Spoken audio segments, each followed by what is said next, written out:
구조를 되게 잘 알고 있어야 되고 말을 계속 바꿔야 돼. 그래서 이게 조금 어려웠을 거야. 모르는 거 있으면 선생님한테 질문하고 얘들아 요거는 얘들아 선생님이 그 수업 시간에 설명해 준 내용은 수능 특강에서 보기에 나와 있는 기준으로 우선 설명한 거야. 그런데 우리 문제 이제 기출에 나왔던 거는 보기를 또 다르게 제시를 해줬잖아. 그러면 그거가 말이 크게 달라지지는 않으니까 그거 맞춰서 조금 공부를 해줘야 돼. 알겠지? 그래서 이런 우월가는 조금 많이 어려운 작품이야. 그래서 그거 좀 잘 기억해줘야 되고, 자 우선은 여러분 뭘 보냐면 우리 34쪽에 공상국을 한번 볼게요.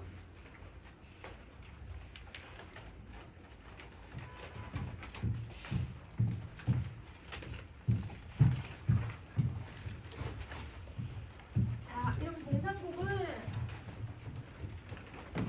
지금까지 한 번도 모의고사에 나와본 적도 없고 EBS 연계교재나 아니면 이런 기출에도 한 번도 나와본 적이 없어. 그래서 얘가 지금 처음 나와 있는 지문인데 얘는 여러분 우리 이름이 다른 이름이 있어. 그래서 만약에 시험에 이름이 다르게 나와도 아 이거 작품이구나 라고 생각해주면 되거든. 그래서 얘를 공상국이라고도 하고 천대별곡이라고도 해. 그래서 혹시나 이러면 시험에 반대로 다른 이름으로 나와도 아 이게 공상국이구나 라고 생각하면서 지문 읽어주시면 돼요. 자 그러면 여러분 이 작품에 여러분 우리 처음 보는 지문이니까 요거 우리 보기 한번 봐볼까 얘들아? 그래서 38쪽에 여러분 해제 한번 같이 한번 읽어보자. 자 갈게. 인조 16년 창작된 가사로 병자호란 이후 복림대군과 소현세자를 호종하여 신양으로 가게 되자 이 은거하던 경천대를 떠나며 임금의 은혜를 갚고자 하는 마음을 노래하는 작품이다. 그러면 여러분 이 작품에 반영된 시대적 상황이 나와 있네. 여러분 시대적 상황이 병자호란 이후에 대해서 얘기하고 있는 거야. 그래서 여러분 이 지금 화자는 여러분 무슨 상황이냐면 임금님이 불러서 자기 왕자들을 데리고 오라고 명령을 내린 거야. 그래서 이 호종하다라는 건 심양으로 간다는 건 왕자들을 모시러 갔다라는 뜻이거든. 그래서 화자의 상황을 그럼 정리 한번 해보자. 자, 여러분 화자는 어떤 상황이었냐면 경천대라고 하는 곳에서 은거하고 있었대요. 그러면 여러분 경천대에서 은거하고 있었는데 사실 여기 보기에서는 지금 수능특강에서는 은거했다고는 하지만 사실 이 사람 유배가 했었어. 병자호란데 여러분 인조한테 얘들아 인조가 하려고 하는 뜻에 잘못됐습니다. 왕님 잘못됐습니다. 임금님 잘못됐다라고 얘들아 그거를 얘기했다가 병자호란때 쫓겨난 거야. 그래서 병자호란 때 얘들아 유배를 가 있는 상태였고 그걸 은거했다고 지금 표현을 했어. 자 그리고 이렇게 얘들아 은거하고 있는데 임금님이 그래도 감사하게 3년 있다가 유배 간 지 3년 있다가 다시 불러준 거야. 그래서 임금의 부름으로 인해서 다시 얘들아 관직에 올라가게 된 거지. 그리고 나서 여러분 어딜 간 거야? 심양이라고 하는 곳으로 가서 왕자님들을 모시러 갔다. 이렇게 생각해 주시면 돼요. 심양의 임무를 수행하기 위해서 가고 있는 거야. 자 그럼 다시 할게. 자신이 은거했던 경천대 부근의 풍경을 예찬하는 부분과 왕명을 받은 신하로서의 도리를 다하겠다고 다짐하는 부분으로 크게 두 개로 나눠볼 수 있는 것이다. 그러면 여러분 여기서 이 두 가지의 내용이 나오고 있다는 거잖아. 근데 여러분 태도도 이미 다 알려줬어. 여기서 얘들아 어떤 태도를 찾으라는 거야? 은거한 곳에 대한 예찬을 할 거래. 그러면 여러분 이 은거한 곳에 대한 뭐에 대해서 예찬할지를 여러분 바로 알 수 있을 것 같거든? 여러분 자 경천대 할 때 이 대자가 무슨 대자야 얘들아? 평평한 곳. 그러면 여러분 평평한 곳은 여러분 이 인공적인 곳을 얘기하는 걸까? 자연적인 곳을 얘기하는 걸까? 이건 자연적인 곳이야. 여러분 우리 산에서 이렇게 생긴 산도 있겠지만 산이 위에가 이렇게 평평하게 생긴 이런 산들도 있잖아. 이걸 대라고 얘기를 해. 아니면 여러분 그냥 평지에서도 여러분 좀 평평한 곳을 대라고 표현을 해. 그러면 대는 인공적인 곳이 아니라 자연적인 곳이야. 그러면 여러분 경천대라는 말에서 얘 자연 예찬하겠구나. 이거 우리 바로 알 수 있는 거야. 알겠지? 자, 그 다음에 임금의 부름에 신양을 가게 되었는데 여러분 신하의 도리를 다짐한대요. 여러분 다짐하면 무슨 태도가 나와야 돼? 의지적 태도만 여러분이 찾아주면 되는 거야. 그런데 여러분 뭐에 대한 의지를 얘기할 거냐면 신하된 도리를 물어볼 거래. 근데 여러분 신하는 이것만 지키면 되거든? 충성. 그치? 임금님에 대한 충심. 그래서 여러분 충에 대해서 이야기를 하겠구나. 그래서 얘는 이 보기에서 태도를 두 가지만 여러분이 찾아주면 되는 거야. 그리고 우리 저번에 얘들아 우월가도 봤을 때 보기가 얘들아 이렇게 제시되어 있으면 그 보기 내용 여러분 본문의 순서대로 나왔어 아니면 뒤죽박죽 섞여서 나왔었어? 순서대로. 그렇지. 그럼 얘도 순서대로 나올 거다라고 생각해주면 되고, 그러면 여러분 35쪽 다시 얘들아 봐보면 35쪽으로 갈 거야. 35쪽 보면 여러분 중간에 중략이라고 되어 있는 부분이 있어. 그러면 중략 앞부분에는 아마 요 내용이 좀 주로 나올 거고 뒷부분에는 요게 나오지 않을까 이렇게 생각해주면 되는 거야. 장면을 여러분 이 출제자들도 의도적으로 잘라버리는 부분이거든. 그래서 아 중략으로 나뉘고 있겠구나 이렇게 생각해주시면 돼요. 자 그러면 여러분 조금 저번 주보다 조금 길어요. 그래서 여러분 61줄이야 얘들아. 얘들아 61가 있어가지고 여러분 조금 기니까 요거 차근차근 한번 읽어보자.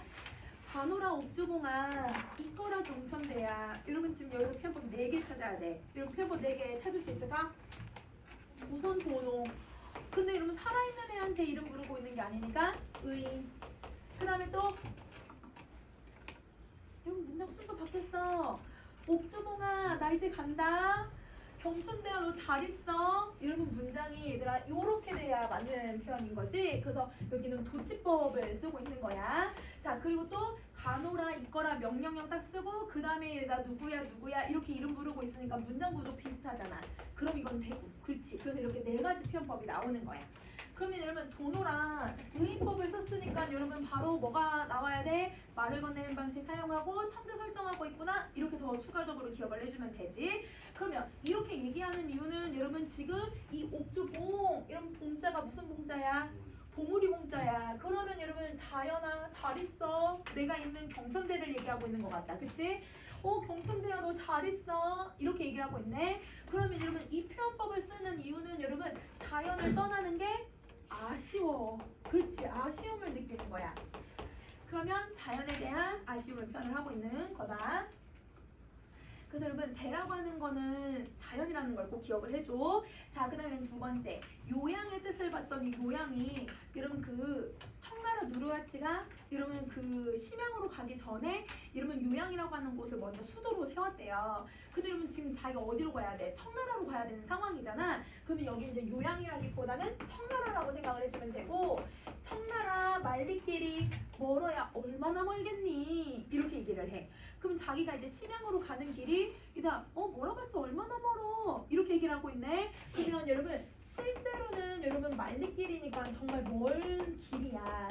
근데 화자가 느끼기로는 여러분 그놈의 까짓거 청나라 갔다 오지 뭐 이런 식으로 얘기를 하고 있으니까 멀지 않다라고 생각을 하고 이 부분에서 얘들아 화자가 무슨 태도를 느끼냐면 내가 열심히 갔다 오면 별로 멀지 않을 거야 이렇게 생각하고 있으니까 의지적인 모습을 보여주고 있다 이렇게 생각해 주시면 돼요. 자 그 다음에 여러분 다시 또 가자. 그곳에서의 1년이 오래라고는 하지만 삼봉산 별천지를 처음 들어왔을 때 노련의 분노 탓에 속세를 아주 끊어버리고 발없는 구리소타나 전나기 싣고 이 돌길로 와룡강을 찾아 들어와서 그럼 여러분 지금 뭔가 여기서 이제 그곳이라고 하는 말을 우리 이제 한번 분석을 해봐야 될 것 같아. 자 여러분 그곳에 1년 할 때 그곳은 우리 대부분 어떤 표현이냐면 앞말을 지시할 때 쓰는 표현이잖아. 그러면 여러분 그곳에서 1년이 오래라고는 하지만 여러분 이게 역점의 말이 들어가 있거든? 그러면 여러분 이렇다고 하지만 내가 산에 들어왔을 때 어떻다고 느꼈어 얘들아? 별천지 같다고 느꼈대. 그럼 여러분 별천지가 뭐야? 별천지는 특별한 곳. 지금 여러분 무릉도원이랑 똑같은 말이야. 여러분 무릉도원이 무슨 뜻이었지?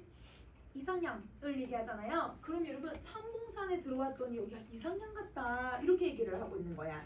그러면 여러분 그곳에서의 1년이라고 하는 표현은 여러분 요거는 앞에 나오는 요양을 얘기하는 게 아니라 이 그곳은 삼봉산을 지칭하는 표현이야. 내가 은거하는 곳. 그래서 여러분 삼봉산은 내가 은거하고 유배를 왔을 때 사람들은 여러분 너 거기 가면 1년이라는 시간 되게 더디게 갈 텐데 이렇게 얘기를 했대. 그래서 여러분 사람들은 여러분 은거하는 기간이 길다라고 이렇게 인식을 했는데 실제로 여러분 자기가 들어와 보니 어떻다고 얘기하냐면 별천지 같다라고 인식을 한 거야. 그러면 여러분 나는 이 별천지 같다라고 인식을 하고 있으니까 사람들과 인식이 다르다라고 생각을 해주면 되는 거지.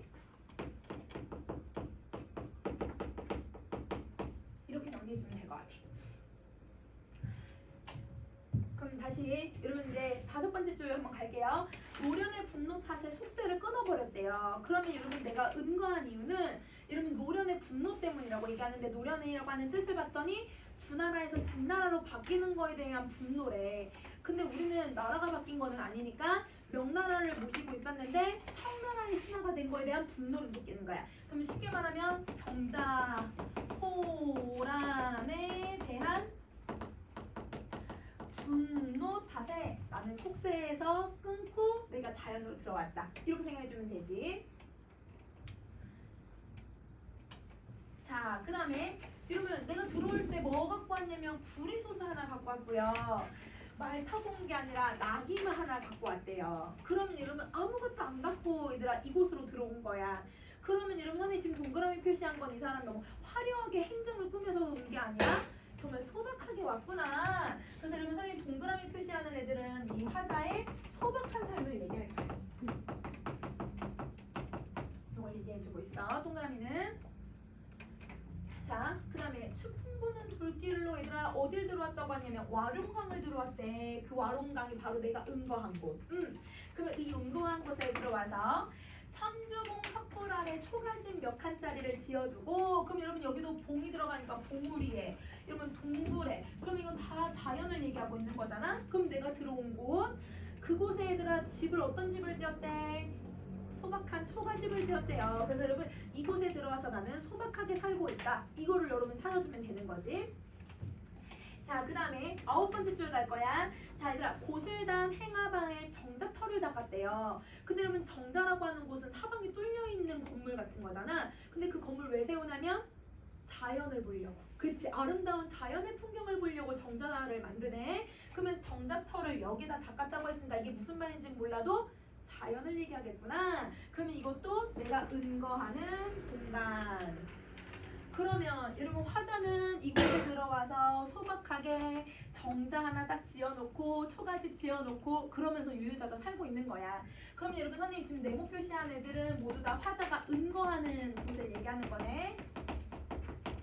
그러면 은거하는 공간들이 다 지금이다. 봉우리, 산, 강, 다 자연물들이잖아요. 그러면 여러분 우리 아까 보기에 이미 뭐라고 했어요? 아직 이 태도가 나오진 않았지만 이곳을 예찬할 거라고 했으니까, 그러면 이 네모 표시한 공간들을 화자가 이제 곧 예찬하겠구나. 그러면 여러분 네모 표시한 애들은 화자가 예찬하는 대상이겠구나 라고 미리 정리할 수 있을 것 같아. 네모 표시한 애들은 화자가 예찬하는 대상이다.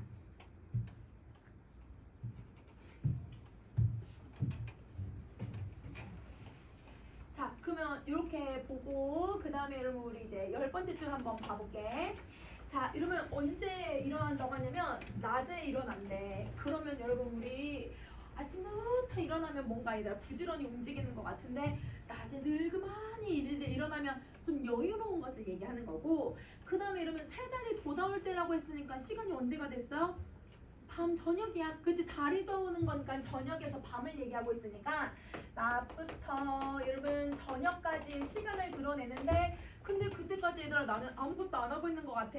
그러면 여러분 이건 화자의 이곳에서의 여유로운 삶을 얘기하는 거지. 그래서 여러분 이 사람의 여유와 한가를 얘기하고 있다. 한가로움.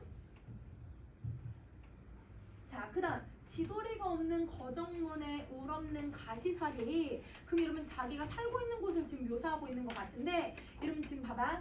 지도리가 무슨 말인지는 몰라도 여러분 해석할 수 있어. 해석할 수 있거나 아니면 아예 해석을 안 해도 돼. 왜냐면 뭐 하는 말이야? 꾸며주는 말이네. 그 다음에 여러분 울 없는도 얘들아 해석 안 해도 되거나 아니면 여러분 유추할 수 있긴 한데 이거 다 꾸며주는 말들이니까 해석을 안 해도 돼. 근데 이제 해석을 이제 한번 그럼 해보자. 우선은 여러분 거정문이 어떤 문이냐면 문인데 얘들아 무엇으로 만든 문을 얘기하는 거니까 거적대기. 그렇지. 그럼 얘들아 거적대기라고 하는 건 여러분 막 지푸라기로 만든 여러분 그 천은 아닌데 이렇게 멍석 같은 것을 얘기하는 거잖아. 그럼 여러분 천을 만약에 문에다가 단다고 생각을 해봐. 그러면 어떻게 될 거야? 위에다가 그냥 목 같은 거 이렇게 박아가지고 얘들아 천 박지 않을까? 그러면 뭐 지도리가 없다라는 건 여러분 우리가 일반적으로 문을 만들 때 옆에다 뭘 달아 얘들아? 이런 경첩을 달잖아. 경첩을 지돌이라고 해. 그러면 여러분 이런 거 없이 만든 아주 사소한 문 이런 의미잖아. 그러면 여러분 지돌이를 해석할 때 경첩이라고 해석해도 되지만 유추해서 그게 아니면 그냥 소박한 문 이렇게 생각하면 되고, 또 얘들아 울은 해석할 수 있어. 울타리. 그러면 울타리가 없이 여러분 뭘로 여러분 문을 만들었냐면 가시로 살인문을 만들었대요. 여러분 살인문이라는 단어는 알고 있어야지. 살인문이다 대문을 얘기하는 거야. 그러면 여러분 이것도 그냥 소박하게 얘들아, 그러면 어떤 걸로 만든 거냐면 돌담을 막 쌓고 얘들아 이렇게 만든 게 아니라 그냥 얘가 나뭇가지 꽂아놔가지고 이런 식으로 여러분 울타리를 만들었다, 문을 만들었다라는 뜻이야. 화자가 소박하게 살고 있다는 것만 찾아주면 돼. 자, 그 다음에 12번째 적막한 산골. 그러면 여러분 우리 자연에서 적막하다라는 말이 들어가면 이거는 여러분 화자가 어떻게 살고 있다는 거야. 한가롭고 조용하고 여유로운 것을 얘기하는 거지. 아까 여기는 시간이랑 다 연결시켜주면 되는 거야. 그러면 이곳에 손수 읽은 이 마을이 난 너무 좋다. 이 마을은 자기가 정자도 만들고 집도 만들고 이곳 너무 좋다 이렇게 얘기하지. 그러면 여러분 이거는 자기가 이곳에서 사는 거에 대한 뭘 드러내는 거야? 만족. 그렇지. 그래서 만족감을 표현하고 있다. 자, 그 다음 13번째 생애는 내 분수라서. 그럼 여러분 이 생애, 여러분 이런 자연에서 사는 생애는 내 분수라고 여겨져서 간박하게 사는 게 어떻겠니? 그럼 여러분 어떻겠니라고 답을 했겠지만 이 사람은 여러분 질문을 했지만 답이 이미 정해져 있겠지. 단박하면 어떻겠니? 괜찮아, 내 분수야 이렇게 생각을 해. 근데 단박이라는 뜻을 모르면 여러분 앞에 상황을 한번 봐봐. 여러분 우리 다 동그라미 노란색으로 다 동그라미 표시했잖아요. 얘네들 다 뭘 의미하는 애들이에요? 소박한 삶이죠. 그럼 여러분 소박이랑 단박이랑 똑같은 글자 들어가 있잖아. 박. 얘 소박이랑 똑같은 말이야. 소박하다야. 담백하고 소박하다라는 뜻이야. 그러면 앞에 상황에서 화자는 여러분 나는 이렇게 소박하게 살아도 괜찮아 이렇게 얘기하고 있는 거잖아. 이거를 여러분 우리 네 글자로 뭐라고 해? 안분지족이지. 소박한데 그거에 대한 내 분수라고 생각을 하잖아. 안분지족 안빈낙도의 삶의 태도를 드러내고 있다. 자, 그 다음 다시 밝은 세상의 한 귀퉁이에 버려진 백성이 되어서. 그럼 여러분 백성이 되었다는 건 내가 이제 관직이 안 나가니까 내가 지금 뭐 하고 있어 얘들아? 유배와 있는 상태잖아. 그러면 여러분 자 임금님이 다스리는 지금 이 세상은 병자호란이나 막 시끄럽지만 그래도 아부해줘야지 임금님한테. 임금님이 다스리는 이 세상은 밝은 세상입니다 이렇게 얘기해주는 거야. 그럼 이거는 임금이 다스리는 세상을 얘기하고 있는 거고, 그 다음에 한 귀퉁이에 라고 했거든 얘들아. 그러면 여러분 이 세상에 얘들아 나는 지금 한 귀퉁이로 와 있어. 우리 유배 오면 대부분 어디가 있어 얘들아? 짜져서 어디 구석탱이로 얘들아 유배를 보내잖아. 그럼 내가 은거하는 곳을 얘기하는 거네. 그러면 은거하는 곳에 버린 백성 같대. 그러니까 누굴 얘기하는 거야? 나 얘기하는 거지. 그래서 화자네 화자. 그러면 정리해보면 임금님이 다스리는 세상, 이 밝은 세상에 내가 은거하는 곳에서 내가 이렇게 살아가고 있다 이걸 얘기하는 거야. 그래서 이 곳에서 솔과 국화를 쓰다듬으면서 살아가고 있대요. 근데 여러분 솔하고 국화는 여러분 뭘 상징하는 공통적인 어떤 상징적인 의미를 갖고 있어? 지조절개. 그렇지. 그러면 나는 이곳에서도 얘들아 뭘 안 버리면서 사는 거야? 지조와 절개를 버리지 않고 이 자연에서 살아가는 거야. 그리고 여러분 잔나비가 혹시 무슨 뜻인지 알고 있을까? 잔나비? 원숭이. 원숭이야 원숭이. 그럼 원숭이랑 학 다 자연에서 사는 애들이잖아. 얘들랑 친구했대. 그럼 여기 무슨 태도가 나와야 돼? 자연 친화. 그렇지. 그래서 여러분 나는 이 은거하는 곳에서도 지조절개를 잊지 않고 자연 친화하면서 살고 있다 이걸 얘기하고 있는 거야.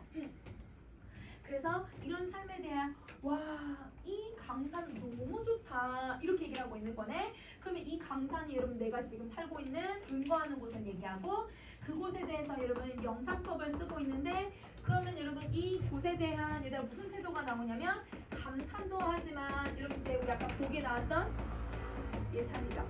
이 공간에 대한 예찬을 해주고 있다 이렇게 정리해주면 돼. 자. 그러면 여러분 보기에 나온 내용들 그대로 다 나오고 있으니까 항상 보기대로 해석한다고 생각하면서 지문 읽어주면 돼. 자, 그럼 이제 넘어가서 여러분 우리 17번째 줄 한번 볼게요.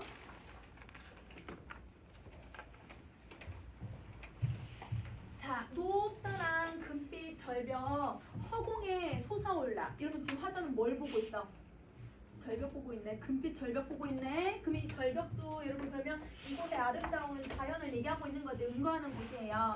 근데 여러분 이제 고전 시가에서 절벽이 얘들아 금색이래. 자연이 금색일 수는 없거든. 돌덩이, 절벽은 돌이잖아, 돌. 그러면 이 돌들로 되어 있는 이곳이 금색일 수는 없어. 그럼 여러분 자연에서 여러분 금색이 나올 수 있는 경우는 딱 두 가지야. 첫 번째, 가을에 단풍이 들거나. 그러면 시대의 시간적 배경 가을이라는 거 바로 알 수 있거나, 두 번째, 저녁에 노을이 지거나. 그러면 금색이 나올 수 있어. 그럼 여러분은 이게 가을인지 저녁인지만 찾아주면 돼. 알겠지? 그럼 한번 봐보자. 자, 이 절벽을 허공에 솟아올라서 구암을 앞에 두고, 얘들아 암자가 무슨 암자가? 바위 암자야. 이러면 이건 그 자연에 나오는 단어들은 기억을 해줘야지. 그래서 여러분 얘는 바위야, 바위.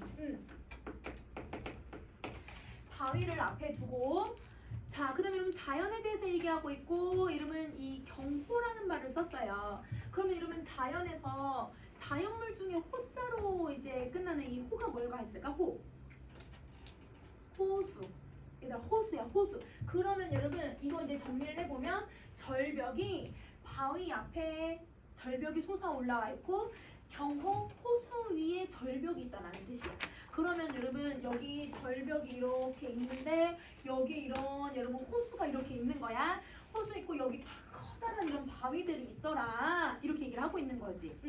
자, 그럼 다시 할게. 삼신산 제1봉이 6자라 머리에 버리다라는 건 펼쳐져 있는 것만 같더라. 그러면 여러분 지금 여기서 17번부터 18번은 화자가 뭐 한 거야? 실제로 본 거를 얘기하고 있는 거고, 그치? 근데 그 보고 있는 걸 여러분 지금 19번에서 뭐 하고 있어, 얘들아? 비유를 하고 있네. 내가 본 것을. 그래서 여러분 19번은 여러분 내가 본 거야. 비유해 주는 거야. 비유를 해주는 거야. 근데 6자라머리라고 하는 뜻을 봤더니 여러분 이게 발해에서 동쪽 바다에 떠 있는 여러분 5 선산이래요. 선산. 여러분 선산이 뭘까요? 선산. 신선이 사는 산을 얘기하는 거거든. 그러면 아 이게 신선들이 살고 있는 곳 같구나 이렇게 그냥 읽으면 돼, 얘들아. 그러면 내가 보고 있는 이 자연이 신선 사는 곳인가 보다 이렇게 이해해주면 되는 거야. 자, 근데 여기서 삼신산이라고 하는 단어가 여러분 고전시가에서 종종 나올 거야. 그럼 여러분 이 삼신산이 뭐냐면 똑같이 신선이 사는 세계산. 그럼 여러분 우리나라에 신선이 사는 산이 3개 있거든, 얘들아. 3개.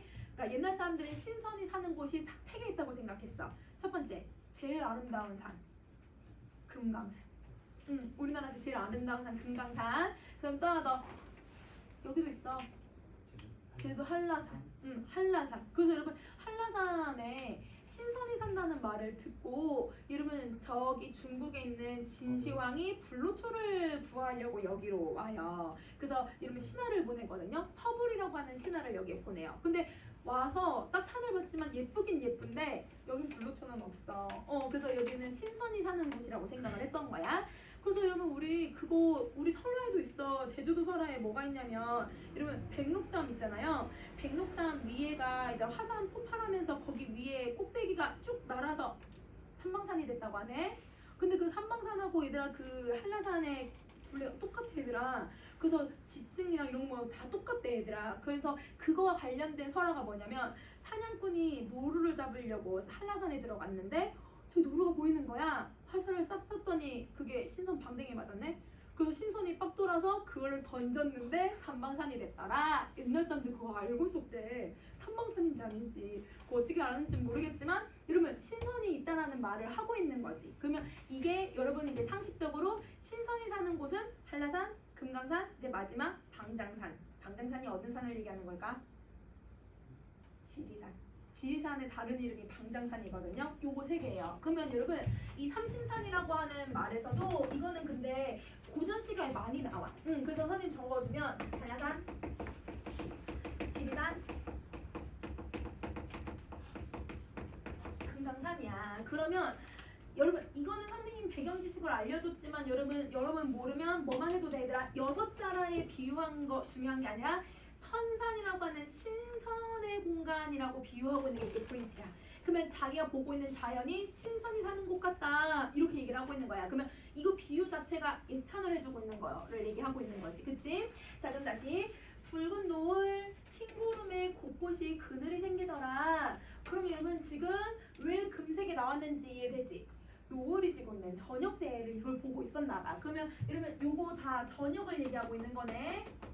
그러면 저녁에 금색, 빨간색, 이러면 흰색 색채를 막 쓰고 있다, 그치? 그래서 여러분 색채 이미지를 사용을 하고 색채 이미지를 사용하니까 시각적인 이미지를 두드러지게 사용을 하네. 그걸 갖고 자연을 묘사를 해주는 거야. 그러면 여러분 지금 왜 흰 구름이 그늘이 진다고 하냐면 여기 이렇게 구름이 유유자적 흐르면 호수에 어떻게 돼요 여러분? 비쳐 보이잖아요. 그게 이제 그늘이 진다라고 표현을 해주고 있는 거야. 그리고 또 저녁이 되면 그늘이 더 많이 생기잖아. 그걸 묘사하고 있다고 생각해주면 돼. 자, 유리 같은 온갖 경치가 빈 땅에 쫙 깔려 있으니 그럼 여러분 이 경치가 뭐 같다고 생각하는 거야? 유리 같대. 그러면 여러분 우리 저번에도 강이랑 이러면 호수 이러면 이런 강물 얘네 다 뭐에다 비유했냐면 우리 기출 분석했을 때 다 거울에다가 비유를 했어. 왜 거울에 비유했어? 맑고 깨끗하니까. 근데 유리로 되어 있는 거잖아 거울도. 그러면 이 유리에 비유를 하고 있는 건 이 경치가 다 어떻다고 생각하는 거야? 맑고 깨끗하다. 맑고 깨끗하다라고 생각해 주시면 돼요. 자, 그래서 용문을 옆에 두고 여러분 용문이라고 하는 곳도 여러분 이 곳의 지역 이름이야. 그러니까 내가 은거하는 곳이라고 생각해주면 되지.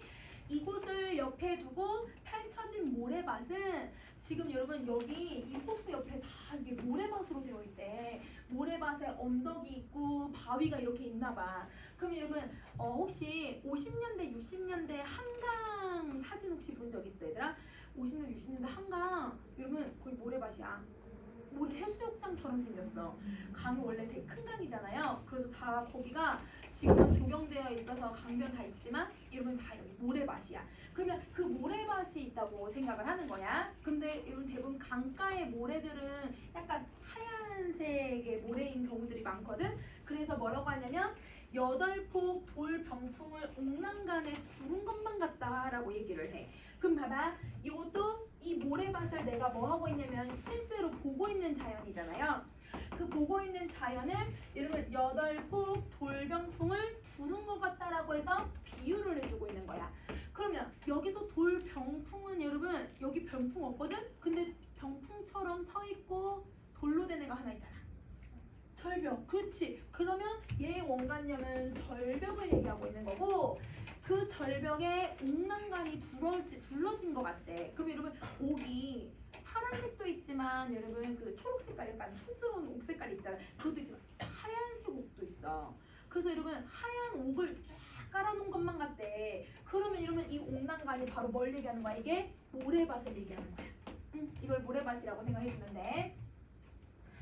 자, 그래서 맑은 모래 흰 돌이 그래서 여러분 모래가 흰 돌, 흰색이라고 표현하네. 이 흰 돌이 구비구비 그게 다 경치다. 너무 아름답다. 이렇게 묘사를 해주고 있는 거야. 그러면 여러분 화자는 이 아름다운 풍경을 보고 있다. 라고 생각해 주시면 돼요. 근데 여러분 여기 호수라는 말을 쓰기는 했는데 지금 화자가 와 있는 이 경천대가 어디냐면 낙동강에 온 거야. 이 사람이 낙동강 부근에 유배로 왔거든. 그래서 낙동강 근처에 있는 경천대, 옥주봉 이게 다 여러분 낙동강 근처에 있는 공간이라고 생각을 해주면 돼. 그럼 사실은 여기 호수도 낙동강 옆에 있는 호수거든요. 그러면 사실은 호수랑 낙동강이랑 같이 보고 있다고 생각해주면 좋을 것 같아. 알겠지? 자, 그럼 여기까지 했으면 우리 25번을 한번 볼게. 자, 25번. 그 중에 좋은 것은 무엇이 더 나을까? 그러면 여러분 이 중에서 좋은 거는 우열을 가릴 수 있는 애가 있어야 돼. 이 자연에서 우열을 가릴 수가 없다. 좋은 거는 이 자연이 다 좋다. 그냥 이렇게 얘기를 하는 거야. 그러면 여기서는 여러분 서리법을 써서 이 자연에 대해서 전체 다 아름답다라고 하는 예찬을 해주고 있는 거지. 자, 그 다음에 구암. 아까 암자가 뭐라고? 바위가 물을 굽혀서 천백척이 솟아올라. 근데 그럼 바위는 물을 굽힐 수가 있어 얘들아? 굽힐 수는 없어. 그럼 이게 무슨 건지 이제 상상해봐. 자 여러분 아까 선생님 여기 이제 호수도 있지만 강이라고 했잖아요. 그럼 여기 이렇게 강이 이제 강물이 이렇게 흘러가요. 근데 이제 강물에 이렇게 얘들아 돌멩이들이 있을 때가 있어. 강물이 흘러가는 곳에. 그럼 이때 얘들아 물이 내려오면서 흘러가면서 이 바위에 물이 어떻게 돼 얘들아? 부딪히면 찰싹 위로 올라오지 물길이. 그걸 굽혀서 올라간다고 표현한 거야. 그럼 여러분 이 말은 여러분 문학적인 표현이 들어갔지만 사실로는 여러분 물살이 바위에 부딪혔다라는 걸 표현하고 있는 것뿐이네. 그래서 여러분은 이거를 일상언어로 바꿀 수만 있으면 되지. 그래서 여러분 물살이 바위에 부딪히. 그래서 여러분 이 바위의 물살도 센 것 같아. 물살도 세고 얘들아 강이 정말 크니까 이 바위에 얘들아 찰싹 이렇게 올라간다고 생각하는 거지. 근데 이 자락까지 올라갈까 얘들아? 이 자락까지는 안 올라가겠지. 좀 뭐 하고 있는 거야?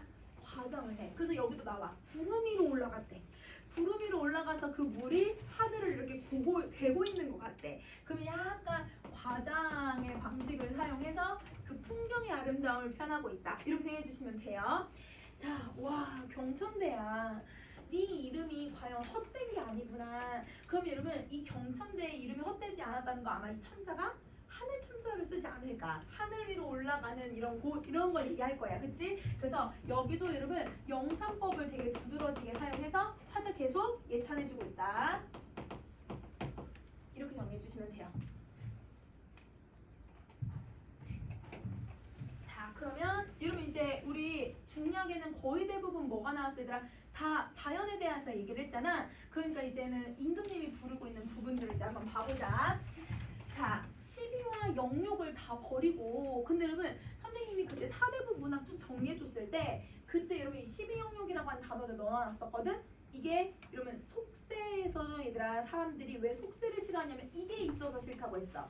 속세의 가치들. 그러면 여러분 얘는 속세의 가치니까 속세를 버리고 이렇게 되는 거지. 속세를 버리고 갈매기랑 늙으려고 했대요. 근데 그럼 갈매기는 어디에 살고 있냐면 자연에 살고 있네. 그래서 나는 자연에서 늙어 죽어야겠다 이렇게 생각했는데 무슨 재주가 있다고 나라에서 나를 아시고 쓸데없는 이 한 몸을 찾아주시니 이게 만극하구나. 그러면 여러분 자기가 재주가 있다고 생각해 없다고 생각해? 없다고 생각해. 자기 몸은 쓸모없다고 생각을 해. 정말 그렇게 생각했을까? 어떤 표현이야? 겸손한 표현. 그치? 그래서 여러분 요거는 겸손한 표현이에요. 자 이렇게 겸손하게 말을 하면서 얘들아 만극하다라고 표현을 한 거야. 그러면 여러분 이 만극하다라는 의미에서는 여러분 두 가지의 의미를 이제 한번 생각을 해보자. 여러분 성은이 만극합니다라고 하는 표현은 여러분 대부분 임금님에 대한 감사함을 표현할 때 쓰는 말이지. 그래서 정말 자기를 다시 불러준 거에 대한 감사함을 표현하는 걸 수도 있어. 근데 여러분 혹시 그 KBS 원에서 하는 그 최수종 아저씨 나오는 고려 얘들아 거란 전쟁 사극 안 보니? 그치 고3이면 안 봐야지. 그러면 여러분 자 선생님은 사극을 좋아해서 이걸 보는데요. 여기서 얘들아 임금님이 출정하라고 해. 전쟁을 하라고 하거든 얘들아. 출정하고 뭐 하라고 임무를 주면 그러면 여러분 대부분 열심히 하겠습니다. 최선을 다하겠습니다. 원래 이런 말이 나와야 되잖아. 근데 성은이 만극합니다라고 해.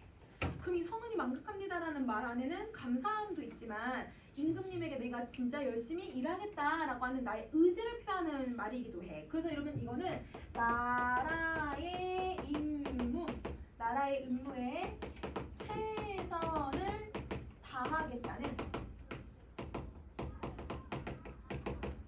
의지를 표현하는 말이기도 하다라고 생각을 해줘야 돼. 그러니까 자기한테 이런 임무를 주는 거에 대한 감사함이 자신이 이렇게 임금님을 위해서 충성을 다 바치겠다라는 말이랑 똑같은 거야. 자 그럼 다시 할게. 상주 12월에 심양을 가라고 부르시니 자 여러분 언제 임금님이 나보고 이제 중국 가라고 얘기했냐면 12월에 가라고 얘기를 했대요. 근데 우리 옛날에는 여러분 음력을 썼어요 양력을 썼어요? 음력을 썼으니까 여러분 양력을 바꿔줘야 돼. 그래야 우리가 지금 이맘때쯤이구나 라고 하는 걸 이해할 수가 있잖아. 그럼 여러분 음력에다 플러스 1을 해주면 그럼 여러분 이게 이제 양력이 된다고 생각하면 돼. 1월이야 1월. 그러면 임금님이 얘들아 나한테 언제 얘들아 지금 가라고 얘기한 거야? 제일 추운 한겨울에 가라고 얘기를 한 거야. 그럼 계절적 배경이 한겨울이야. 이러면 12월도 얘들아 겨울이라는 걸 알 수 있기는 하지만 만약에 얘들아 음력 5월이라고 하면 5월이면 이러면 봄이 아니야. 왜냐면 6월이니까 얘들아 여름이 돼야 돼. 그러니까 계절이 차이가 생길 수 있으니까 여러분 양력으로 바꿔서 계산을 해주셔야 돼요. 그러면 이 한겨울에 심양이라고 하는 곳을 가라고 했는데 그러면 이러면 이 심양이라고 하는 곳은 여러분 내가 이제 가야 하는 목적지, 임무를 수행해야 되는 공간인 거지.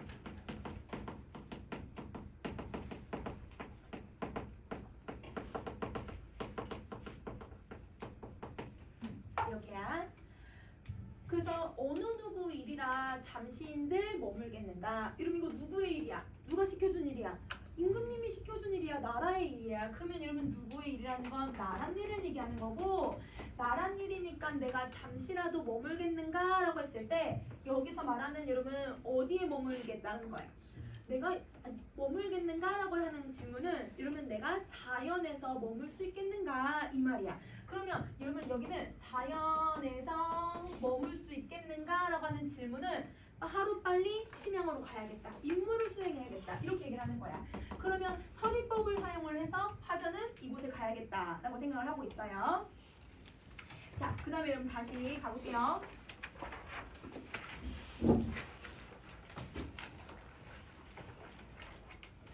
자, 이러면 34번. 임금의 은혜에 너무 감격해서 행정을 바쁘게 챙기니. 여러분 행정을 바쁘게 챙겼는지 알겠지? 나란 일이니까 빨리 준비해야지. 이렇게 생각을 하는 거야. 자, 3년 입은 옷가지로 이불과 요를 겸했네. 그럼 여러분 우리 여기서 세 가지 찾을 수 있어. 여러분 지금 옷 겸 이불 겸 요 겸 가지고 갔대. 왜냐면 이 사람 어떻게 살았어? 소박하게 살았으니까. 그리고 여러분 아까 선생님이 유배 온지 여러분 몇 년 만에 임금님이 다시 불러줬다고 했는지 혹시 보기 설명할 때 들었어요 얘들아? 3년. 그러면 여러분 이 3년은 내가 유배 온 기간. 그러면 얘는 유배 온 기간을 얘기하고 있다. 자, 근데 얘들아 왜 옷이 소박한 것도 있겠지만 지금 계절이 언제였어? 한겨울이잖아. 왜 옷을 얘들아 더 이불과 요에 더 쓰고 있는지 이해돼 얘들아? 너무 추우니까 계속 옷을 더 입는 거야. 그러면 여러분 이 겸했다라고 하는 표현은 겨울과도 연결해서 설명할 수 있는 거지. 그래서 여러분 한겨울이어서 이것 때문에 겸하고 있다. 이렇게 생각해 주시면 돼요. 그래서 여기 또 추위라고 하는 말 또 나와. 남쪽의 더운 땅도 춥기가 이 정도인데 한겨울 이렇게 깊은 때 제일 추운 겨울에 우리 임 계신데야 다시 바라보고 우리 임을 생각을 해보니 이렇게 정리 한번 해보자. 자, 그럼 여러분 화자가 지금 어디 있다고 했냐면 낙동강 부분쯤에 이쪽에 있었다고 했잖아. 이쪽이 낙동강 맞지 얘들아? 여러분 이쪽에 있는데 심양이들아 중국은 여기에 있잖아요. 그러면 여러분 내가 이렇게 가야 되는데 자 남쪽하고 북쪽에 있으면 여러분 어디가 겨울에 더 추워? 북쪽이 더 춥잖아. 여기도 이 정도로 추운데 우리 이미 계신 곳은 얼마나 추울까? 이렇게 얘기하고 있는 거야. 그러면 쉽게 말하면 지금 여기서 화자가 무슨 걸 하고 있냐면 왕자들을 걱정하고 있구나 라고 생각해줘야지. 그래서 여러분 여기서는 화자의 정서가 걱정을 해주는 거야. 그럼 일단 뭐에 대한 걱정을 하고 있는지 먼저 볼게. 첫 번째 걱정거리 1은 여러분 왕자들이 이렇게 춥게 지내시는 건 아닐까? 북쪽에서 저렇게 춥게 지내시는 건 아닐까? 라고 하는 추위에 대해서 걱정을 하나 해주는 거야. 그리고 여러분 여기서 말하는 우리 임금을 얘기하는 게 아니라 심양에 있는 소현세자랑 공민대군 즉 왕자들을 얘기하는 거지. 이걸 얘기하고 자 그 다음에 이제 39번에다 걱정 또 뭐 하는지 보자. 이국이니까 어디예요? 다른 나라니까 청나라. 그렇지? 그럼 여러분 청나라의 겨울달을 누구 땅이라고 바라보면 여러분 우리 객지 생활 다른 나라에 가서 생활을 오랫동안 하면 어디가 그립냐면 당연히 고향이 그립잖아. 내가 여행 가도 얘들아 오랫동안 바깥에 있으면 집 생각나고 이러는데 끌려간 거잖아. 포로로 끌려간 상황이잖아. 그러니까 이 누구 땅을 바라 바라볼 거냐면 고향 땅을 그리워하시겠구나. 타지 생활을 걱정하는 거예요. 그러면 여러분 여기서는 두 번째 타지 생활을 걱정하고요. 자, 그 다음에 타국이니까 청나라를 얘기하는 거지. 그 청나라에서의 풍상을 어찌 그렇게 겪으셔야 하는가. 여러분 풍상이 무슨 뜻이야? 바람과 소리야 얘들아. 시련, 고난. 그치? 그럼 여러분 얘는 시련과 고난을 어떻게 그렇게 겪으셨을까? 그러면 여러분 이 왕자들이 타국에서 얘들아 시련을 겪을까봐 걱정을 하고 있는 거야. 그러면 이게 걱정거리. 잠깐만. 이렇게 생각하면 되지. 그러면 여러분 아까 여러분 36번부터 이 40번까지가 다 왕자들을 걱정하고 있는 표현이라고 생각을 해주면 되는 거야. 알겠지? 그래서 여러분 2018년 여러분 수능에는 비가라고 하는 작품이 들어가 있어요. 그 비가라고 하는 작품이 바로 여러분 이 소현세자랑 그 다음에 복림대군을 그리워하면서 얘들아 신하가 불렀던 노래거든. 비가 얘들아 제목에서 이미 비 무슨 비자 들어갔을까? 슬플 비자 들어갔잖아. 여러분 왕자들을 걱정하면서 부르는 노래들 이렇게 얘기하는 거야. 그 이미 기출에는 이런 내용들이 나왔었으니까 화자는 이렇게 걱정하고 있구나 라고 생각해주면 될 것 같아. 자 그럼 다시 높은 언덕에 뻗은치기 3년이 되었구나. 이러면 아래 그냥 뜻풀이 그냥 병자호란이 된 지 몇 년이 지났다? 3년이 지났다. 병자호란의 기간이 얘기해주는 거야. 자 그 다음에 여러분 병자호란 얘기했고 42번 갈게.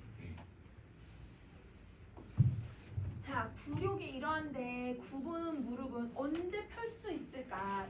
그러면 여러분 굴욕이라는 건 청나라의 신하가 된 걸 얘기하는 거잖아요. 그래서 여러분 이거는 청의 신하가 되고 청나라한테 얘들아 뭘 했어야 돼? 우리가 굴욕적인 얘들아 패배를 하기도 했지만 왕이 얘들아 절까지 하면서 얘들아 이렇게 신하가 되겠다고 예를 다했잖아. 그게 너무 굴욕스럽다고 얘기를 했고 무릎 꿇어서 얘들아 인사를 올렸잖아요. 근데 그 무릎을 언제 펼까라는 말은 저 굴욕을 언제면 얘들아 서륙할 수 있을까?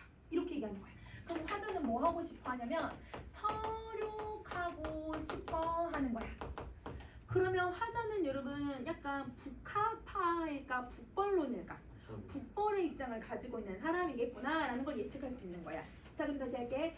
조선에 사람이 없어서 오랑캐의 신하가 돼버렸으니 왜 얘들아 신하 사람이 없다고 얘기하냐면 진짜 사람이 없다는 게 아니라 인재 뛰어난 얘들아 장군이라도 한 명 더 있었더라면 아니면 뛰어난 외교를 하는 사람이 있었더라면 뛰어난 사람이 한 명이라도 더 있었으면 우리가 이렇게 되지 않았을 텐데 이렇게 얘기하는 거지. 그러면 여러분 뭘 하고 있는 거냐면 후회하고 한탄하고 그 다음에 여러분 안타까워하고 있는 거네. 우리가 여러분 우리가 지금 이렇게 병자호란을 겪은 거에 대한 이런 한탄의 어조로 이야기를 하고 있는 거야. 그러면 여러분 후회와 한탄 하고 있으니까 이거 두 개 합치면 패한이라고 해. 그치? 이런 감정을 느끼는 거야. 자, 300년 예약 문물 다 어디로 갔단 말인가? 그럼 여러분 이때 인조 때가 되면 한 조선 한 300년 가까이 되었었거든요. 그러면 이 300년 예약 문물은 누굴 얘기하냐면 조선의 역사를 얘기하고 있는 거야. 그래서 여러분 조선의 역사, 조선의 문화를 얘기하는데 여러분 우리가 청나라한테 졌다고 우리의 역사랑 우리의 문물이 다 사라졌어? 그건 아니야. 왜냐면 약탈을 당한 거는 아니었잖아. 근데 왜 화자는 이렇게 생각을 하는지 여러분 우리 선생님 혹시 저번에 기출 보면서 2020년 여러분 수능 지문에 북학파 했었던 거 혹시 기억나 얘들아? 2020년 수능에 나왔을 때 뭐 박제가랑 여러분 나왔던 사람들 있었잖아. 거기에서 여러분 중화사상이라고 하는 개념이 나왔었어. 그럼 여러분 중화사상은 중국을 숭배하고 그게 아니라 이 동아시아에서 중심이 되는 여러분 사상을 얘기를 해. 그럼 그 중심 사상에 대해서 여러분 우리가 뭐 했다고 생각했냐면 명나라는 그걸 이어왔으니까 우리가 명나라를 추구하면 그럼 중화 사상을 계속 따라갈 수 있을 거라고 생각을 하는데 청나라는 그 중화 사상을 따라가지 않는 오랑캐라고 생각을 했잖아요. 그러니까 중화 사상을 잃어버렸다고 생각하는 거예요. 그러니까 우리가 계속 그동안 얘들아 중심적으로 생각했던 사상이 사라졌다고 생각을 하는 거야. 그래서 여러분 우리의 역사와 우리의 문물이 다 사라져버렸구나 이렇게 얘기를 하고 있는 거야. 그러면 진짜 이거를 얘기하는 게 아니라 여러분 중화 사상이 이러면 사라진 거에 대해서, 즉 누구에게서 누구가 된 걸 얘기하는 거냐면 명나라에서 청나라가 된 거에 대한 안타까움을 표현하고 있다고 생각해주면 되는 거야. 자, 요거는 좀 이제 보기 같은 것을 또 자세하게 설명을 해줄 텐데 지금 수능 특강에는 그런 보기 내용이 없어요.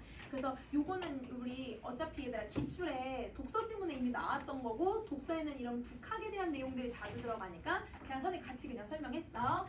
자, 그 다음에 오늘날 포로들이 다 옛날에 관주빈이더라. 그러면 여러분 관주빈의 뜻을 봤더니 다른 나라에 사신으로 가는 사람들이래. 그러면 여러분 실제로 이러면 청나라에 포로로 끌려간 사람들이 청나라나 다른 나라에 사신으로 갔던 사람들은 아니야. 이 말의 의미는 여러분 뭘 하자고 거냐면 오늘날과 옛날을 비교하자는 거야. 그러면 여러분 옛날, 즉 과거에는 우리는 중화 사상을 계속 추구하면서 얘들아 그런 역사를 가지고 있었기 때문에 그래서 여러분 조선이라고 하는 나라랑 오랑캐라고 하는 나라들이 있다고 한다면 조선이 더 우월해. 우리 이렇게 생각했거든. 그러니까 여러분 일본도 사실은 여러분 뭐 다양한 요인들이 있었겠지만 그래도 여러분 일본이 얘들아 우리나라에 쳐들어올 거라고는 생각도 못했겠지. 왜냐면 우리는 훨씬 더 우리가 우월하고 그러니까 문화를 비교 그렇게 하면 안 되지만 우리는 그 외나라보다 우리가 좀 더 뛰어난데 오랑캐들보다 우리가 뛰어나다라고 하는 건 우리는 계속 중화 사상을 따라가고 있다고 생각을 했었다는 이유인 거야. 그러면 여러분 이렇게 생각을 했는데 그래서 사신도 보내고 그래서 문물도 전파해주고 이랬었는데 근데 오늘날 즉 현재를 얘기하는 거죠. 현재는 여러분 조선이 여러분 오랑캐라고 생각했던 이 청나라의 신하가 돼버렸구나. 밑에 사람이 돼버렸구나. 오랑캐가 돼버린 거구나. 이래서 얘들아 이게 사라졌다고 생각을 하는 거야. 한탄을 하고 있다고 생각을 해주면 돼. 그러면 이거는 뭐라고 했냐면 과거랑 현재를 그럼 대비하고 있다고 생각을 해주면 되겠다. 그치? 과거 현재를 대비해서 안타까움을 표현하고 있는 거예요. 그래서 태평 시절이 막히고 찬란한 문물이 사라지는, 일단 우리 문화 사라지진 않았어. 근데 이렇게 인식을 하고 있는 건 이러면 우리가 오랑캐를 따라야 된다니 이거에 대한 안타까움이라고 생각해주면 돼. 동해물을 어찌 올려서 이 구록을 씻을 수 있을까? 그러면 이러면 화자는 뭐 하고 싶은가? 이 구록을 서력하고 싶다. 치욕스러움을 해소하고 싶다라고 얘기하고 있는 거야. 그러면 여러분 이 서리법은 화자가 여러분 이 치욕을 해소하고 싶어하고 있다는 걸 알 수 있게 해주고 그러면 여러분 구체적인 말이 나오진 않았지만 동해물을 퍼 올리면 여러분 이건 치욕을 씻을 수 있을 거라고 생각을 하는 거잖아요. 그럼 이거는 치욕을 씻는 행위라고 생각을 해주면 될 것 같아. 어떻게 해야 되는지 구체적으로 나오진 않았지만 그래도 치욕을 씻고 싶어 하고 있구나 이렇게 생각해주면 되는 거야. 자, 그 다음 오나라 궁궐에 섭을 쌓고 월나라 산에 쓸개를 매다니 여러분 이 뜻을 봤더니 여러분 고사를 인용을 한 거예요. 여러분 와신상담이라고 하는 한자 성어와 관련된 고사를 그대로 가지고 왔네.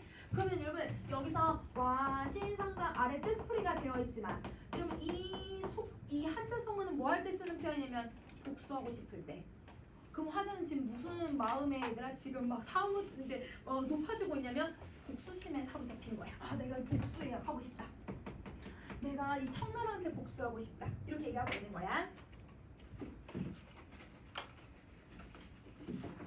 자, 임금이 굴욕을 당하면 신하는 죽어야 이게 옛날과 지금의 도리인데 하물며 우리 지가 죽진 않았지만 근데 여러분 실제로 병자호를 한 때 여러분 이게 우리가 굴욕적인 여러분 그 패배의 선언을 하고 나서 실제로 목숨을 끊은 여러분 신하들이 많았다고 해요. 그러면 그게 당연한 건데 하물며 우리 집은 대대로 은혜를 입었으니 그럼 여러분 은혜로 입었다는 건 대대로 계속 관직에 나갔으니 이 말을 얘기하는 거야. 자, 그럼 다음 페이지 가고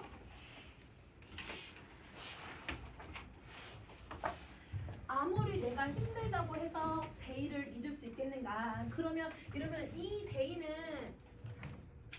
두 가지로 보여도 되겠다. 가장 중요하게 생각하는 거는 임금님에게 충성을 바치는 것, 즉 임금님의 은혜를 갚는 것.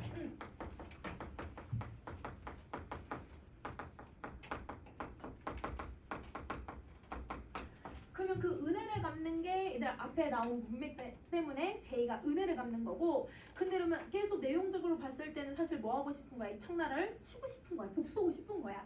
그러면 청에 대한 복수. 이걸 대입라고 생각해 주시면 되죠. 그러면 여러분 나는 이걸 이전겠는가라고 질문을 했지만 그 답이 정해졌지 있지 않았어. 그러면 서리법을 통해서 뭘 드러내고 있냐면 계속 의지를 드러내고 있구나 이렇게 생각해 주면 되지. 그래서 여기는 서리법을 사용해서 화자의 의지 표현하고 있다. 자, 어리석은 계략으로 거센 물결을 막으려니 재주 없는 약한 몸이 기운집을 어찌하면 좋을까? 그러면 이러면 어리석은 계략이라는 건 내가 복수를 하고 싶은데 근데 혼자서 얘들아 이걸 복수할 수 있어 얘들아? 그건 안 되잖아. 그러니까 어리석은 계략이라는 건 능력이 없는 나의 모습을 얘기하는 거야. 좀 겸손하게 말하는 거지. 그래서 여러분 능력 없는 자신이 그래도 뭐 하려고 하냐면 거센 물결을 막으려고 한대요. 그러면 이 거센 물결을 보면 상징하는 게 뭐냐면 청나라의 신하가 된 걸 얘기하겠네.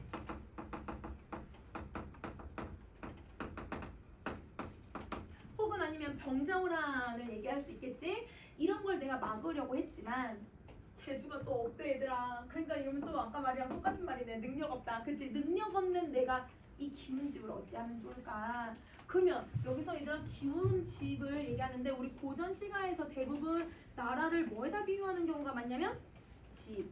그래서 왕은 아버지, 신하들은 어머니 이렇게 비유하는 경우가 많으니까 그러면 집은 나라를 얘기하는 거고 나라가 기울었다는 건 이 조선이 지금 시련을 겪고 있다 이렇게 생각을 하는 거지. 그러면 시련을 겪는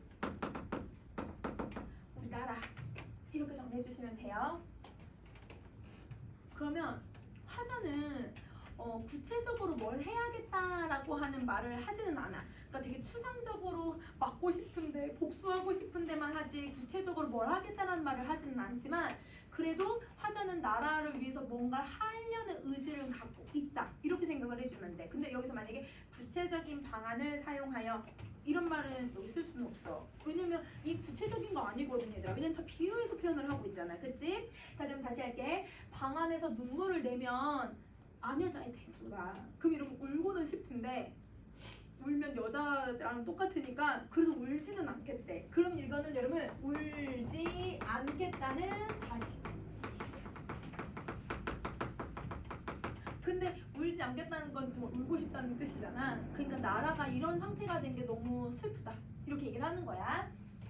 이 원수 못 갚으면 무슨 얼굴을 다시 들 수 있을까? 너무 치욕스럽다 라고 생각하고 악비의 손에 침을 뱉고 조적의 노예 맹세를 하니 자 여러분 악비는 뭐 하겠다고 하냐면 거기 아래 뜻이 나왔는데요. 악비는 여러분 이때 금나라의 얘들아 강화를 반대했대요.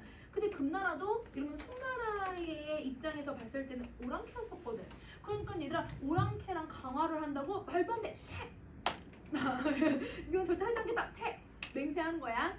그리고 여러분 조적이라고 하는 사람도 중원을 회복하겠다고 하면서 떠났었대요. 그러면 이 사람들은 모두 다 얘들아 오랑캐랑 얘들아 뭔가 협상을 하거나 오랑캐랑 뭔가 얘들아 강화를 맺거나 오랑캐에게 땅을 빼앗겼을 때 마음속에서 복수를 다짐했던 사람들이잖아. 그러니까 여러분 여기서 고사를 인용하는 이유는 화자도 맹세하겠다는 거야. 뭘 맹세하겠다고 얘기하냐면 여러분 57번에 나와. 그러면 여러분 맹세까지 여러분 쓰면 선생님 위로 올려서 다시 볼게. 고사 인용해서 맹세까지만 딱 써줘.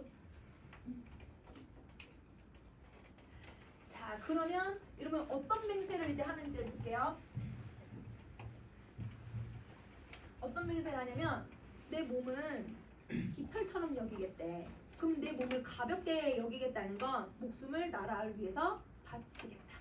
그러면 여러분 이 맹세 1은 여러분 나라를 위해 목숨을 바치겠다.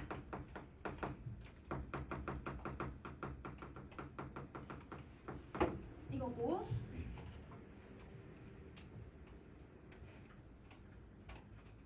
자 그 다음에 58번 동서남북 만리밖에 왕명을 쫓아서 다니리라. 그러면 여러분 임금님의 명령을 어디든 가서 내가 다 이걸 실현하겠다 이렇게 얘기하지. 그러면 여러분 두 번째 맹세는 뭘 했냐면 나라의 임무를 수행하겠다.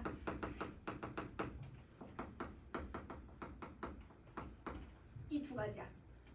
그러면 여러분 화자는 나라를 위해서 몸을 바칠 준비가 되어 있다. 이렇게 얘기하고 있는 거예요. 그러면 이 두 가지 맹세에서 화자는 나라를 걱정하고 나라를 위해서 충성을 바치고 있는 거잖아. 그럼 이때 우리가 무슨 정서를 느낄 수 있냐면 이러면 나라에 대한 걱정을 하는 마음을 우국지정이라고 해.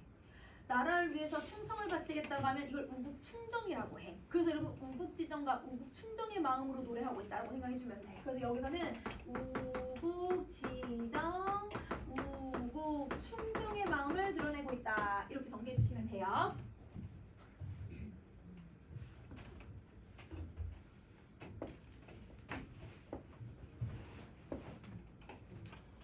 자, 그 다음에 여러분 59번 있거라. 가노라 있거라. 근데 여러분 이거 어디 나왔었냐면 아까 첫 번째 줄에 나왔었지. 그럼 여러분 누구 보고 있어라? 자연아 잘 있어. 그 다음에 누가 가? 내가 간다. 그치, 내가 간다라는 뜻이야. 그러면 여러분 이제 마지막으로 이제 떠나면서 자연아 잘 있어. 나 이제 갈게. 진짜 마지막으로 아쉬워하고 있는 거야. 그러면 여기서 화자는 아쉬움을 드러내는데 이 아쉬움을 여러분 무슨 표현법으로 드러내고 있냐면 가노라 있거라 똑같은 말 되풀이하고 있으니까 반복법을 썼고, 근데 여러분 지금 수능 특강에서 여기 밑줄 긋고 여기에 표현법을 뭘로 설명하고 있냐면 유사한 통사구조라고 해. 대구법으로 보고 있네. 그래서 여러분 수능 특강은 이렇게 앞뒤 바꿔가지고 반복 쓰는 것도 대구로 보고 있구나 이렇게 생각해주면 될 것 같아. 그래서 얘는 대구랑 반복.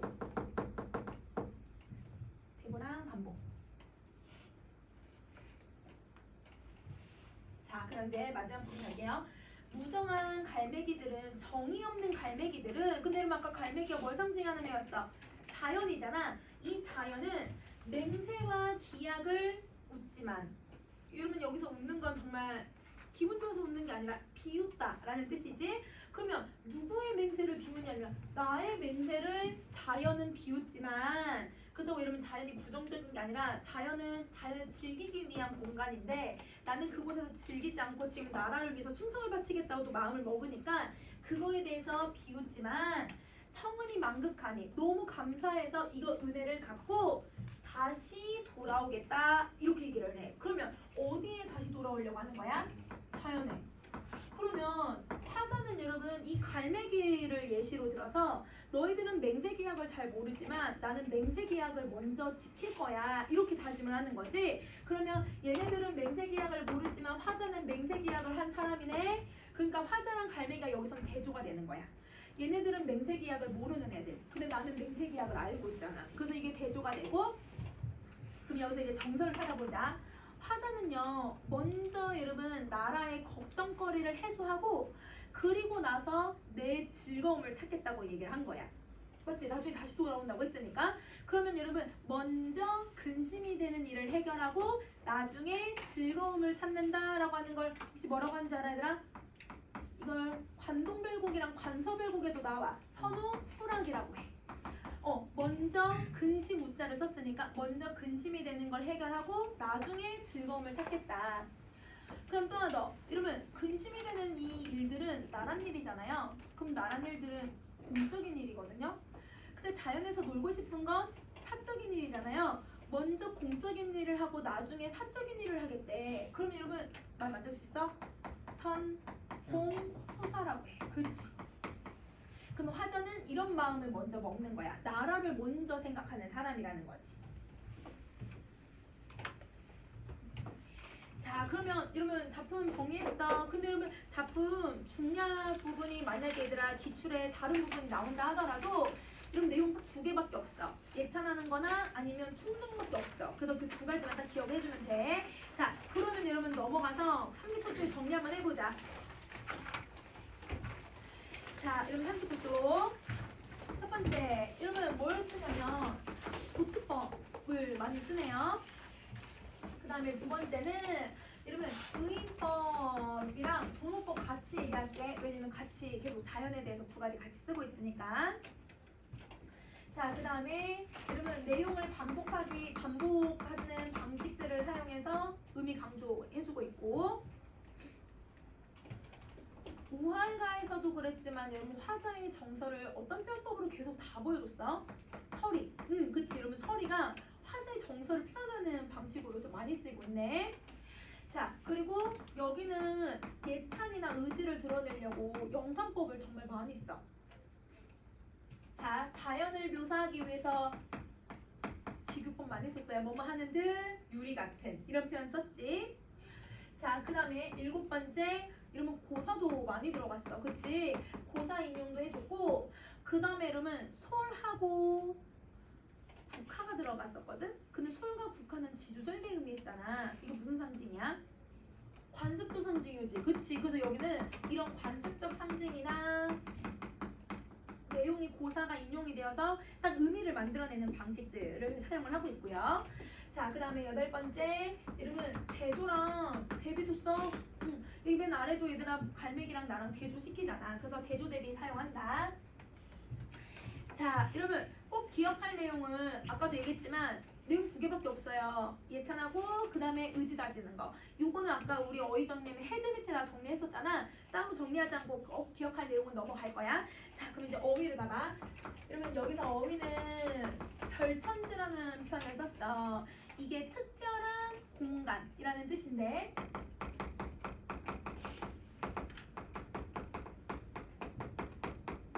누구랑 의미가 똑같다고? 무릉도와. 그래서 이상향 같은 공간이라고 생각해주면 돼. 자, 그 다음에 여러분 사립이라고 하는 단어가 들어가 있었잖아요. 사립은 여러분 문이야. 나뭇가지로 엮어 만든 문.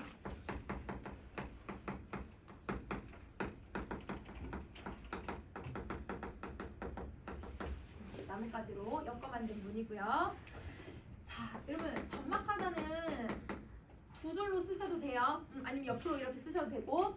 자, 우선 이렇게 봐봐. 얘들아, 우리 자연과 관련돼서 적막하다라는 말을 아까 여기서 썼거든. 그래서 적막한 산골 이런 표현 썼잖아. 이때는 여러분 선생님이 한가고 여유롭다 이런 말로 쓴다고 했잖아요. 근데 이 적막이라고 하는 단어가 여러분 3년 전에 여러분 21학년도 9월 여러분 모의고사에 고3 모의고사에 주어가가 들어가 있었거든. 주어가에 부용장이 적막하니라는 말이 들어가. 그리고 여러분 정철이 쓴 3인국에 나위가 적막하니라는 표현을 써. 근데 여러분 나위가 뭐냐면 커튼을 얘기하고 여러분 부용장이 뭐냐면 장롱을 얘기를 해. 그럼 커튼하고 장롱은 집에서 가구 같은 애들이잖아. 가구랑 집에 얘들아 물건들을 얘기하지. 가구랑 집안 물건이나 집안의 공간이랑 적막이라는 말을 같이 쓰잖아요. 독서 공방이야 그냥. 화자의 독서 공방하고 있는 모습을 해. 이건 대부분 그냥 여성한테 쓰는 표현이겠지. 그래서 여러분 적막이라고 하는 말이 누구랑 결합해서 쓰는지에 따라서 의미가 달라지니까 구분을 해줘야 돼. 자, 그 다음에 이러면 우리 아까 단박하다라는 말을 썼는데 이거 별표 표시 안 해줬어. 이 정도는 여러분이 유추하거나 뜻을 알고 있을 거라고 생각을 하는 거잖아. 아까 소박하다라는 말이랑 똑같다고 했는데 왜 소박하다랑 똑같냐면 욕심이 없다라는 뜻이거든요. 이러면 소박한 삶을 추구하는 건 내가 욕심 없이 살아갈 때 소박한 삶을 얘기하는 거잖아. 그치? 그리고 마음이 깨끗하다. 이런 의미를 갖고 있어. 마음이 깨끗하다. 자, 그 다음에 여러분 아까 잔나비가 뭐라고? 원숭이. 자, 그 다음에 여러분 경호라고 하는 글자가 들어갔는데 여러분 경호는 한자를 이렇게 써요. 물수변에 예꼬자에다가 가롤자 이렇게 들어가거든. 무조건 그냥 호수다. 자연이다. 그래서 우리 강호 한정할 때 강호도 호수. 호수야 호수. 자, 그 다음에 여러분 영욕이라고 하는 단어가 있었는데 아까 이게 뭐의 가치를 얘기하는 거였지?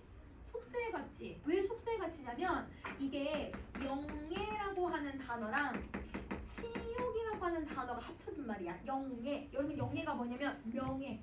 명예를 다른 말로 영예롭다 이렇게 하기도 하거든. 그러면 여러분 내가 1등을 하거나 아니면 내가 승자가 되면 영예로워. 근데 내가 패자가 되거나 내가 지면 내가 치욕스럽다고 얘기를 해. 그런 여러분 우열을 나누는 게 바로 이러면 속세의 가치들이지. 자연은 우열을 나누지 않아. 자연은 누구나 다 즐길 수 있는 거거든. 그래서 여러분 이거는 무조건 속세를 얘기하는 말이다. 자, 그 다음에 여러분 하나만 더 갈게. 여러분 우리 풍상이라고 하는 단어가 있었어요. 아까 그쵸? 바람풍자에 서리상자예요. 그럼 여러분 풍상을 겪고 일어선 이런 말 나오면 그냥 무조건 실언구나. 자, 근데 여러분 실언구난도 있지만 상자가 서리상자를 쓰잖아. 그럼 서리상자는 설이거든? 그럼 여러분 설이는 계절이 언제야? 가을. 그러면 얘는 가을을 그냥 단순히 나타날 때 쓰기도 해. 그런데 가을에 실온고난을 의미할 수도 있고 그냥 가을을 얘기하기도 해. 왜냐면 서리상자가 들어갔으니까. 그래서 여러분 간혹 한 20% 정도 가을의 의미를 갖고 있는 애들이 있어. 그래서 서리 때문에 가을이라고 생각해 주시면 돼요. 자, 그러면 여러분 나머지 건 여러분이 이제 문제 몇 개 안 되니까 그건 한번 풀어보면 되고. 여러분 우리 저번에 그 실습을 다 안 했잖아. 실습 노래를 갈게요. 내가 반만 좀 달라져가지고 내가 51조 내 것을 가져올까?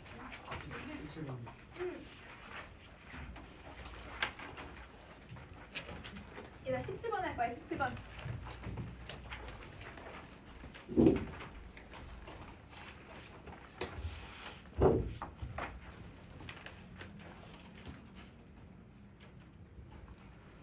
근데 좀 앞에 한 친구들도 있을 거야. 반마다 내가 좀 달라가지고 이거 하고 뒤에 설명할게. 이러면 새를 뭐 했었냐면 여러분 내가 새를 뭐 했었냐면 화자가 자신의 시집을 다 뭐에다 비유했어요?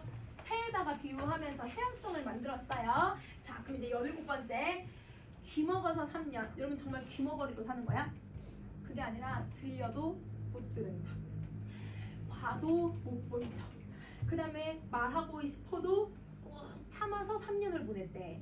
그러면 그 석삼년이 여러분 9년이라고 하는 시간인데 이 9년이라고 하는 시간이 여러분 뭘 얘기하고 있는 거냐면 화자가 인내하고 시집살이를 인내하는 시간인 거잖아. 그래서 얘가 시집살이를 인내하는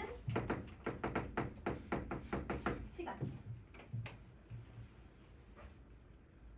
시집살이를 인내하는 시간. 자, 그럼 또 넘어가서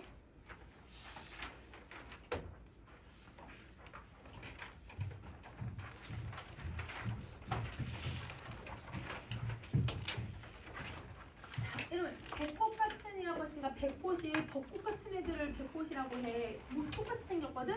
그러면 여러분 백꽃, 내가 벚꽃 이렇게 떨어지는 거 생각해봐. 살랑살랑살랑살랑 하늘하늘거리면서 떨어지잖아. 그런 청순했던 내 모습이 얘들아 되게 연약했던 내 모습이 호박꽃이 돼버렸대요. 그럼 호박꽃은 이쁜데 커.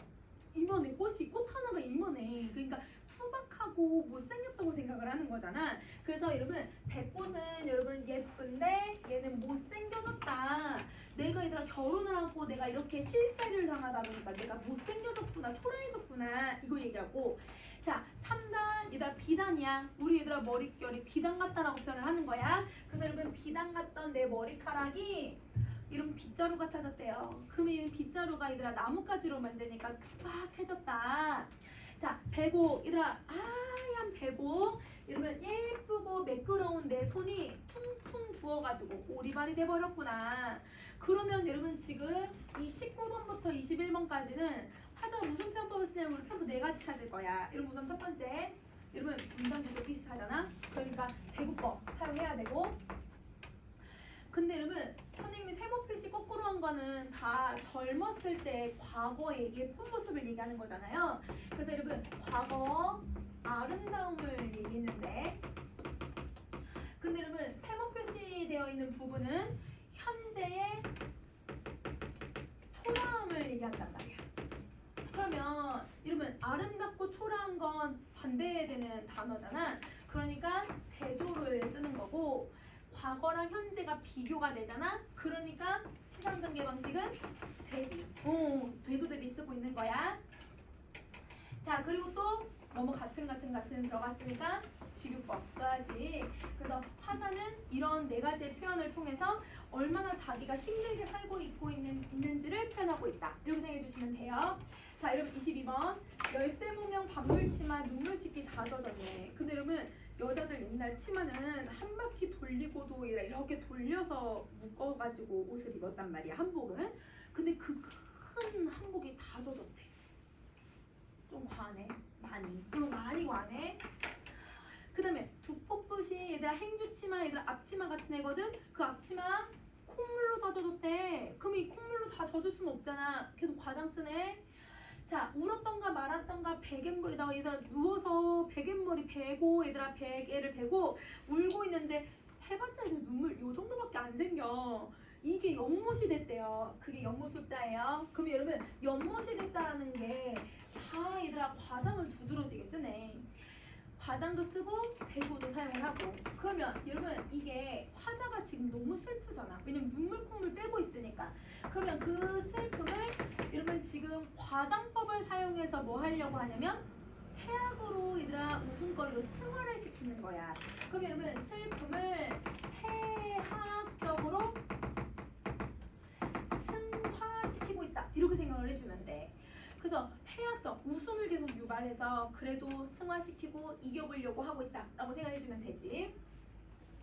그것도 연못이라고 거의 한 쌍과 오리 한 쌍이 쌍쌍이 들어오네. 근데 여러분 엄마가 울고 있다고 그래도 얘들아 자기 편을 들어줘서 연못이라고 해서 엄마가 울고 있어서 엄마라고 와주는 애들이야. 자식들. 나한테는 자식들밖에 없구나. 그럼 자식도 얘들아 새에다 비유해버리네. 토끼 같은 내 새끼들을 표현을 하고 있다.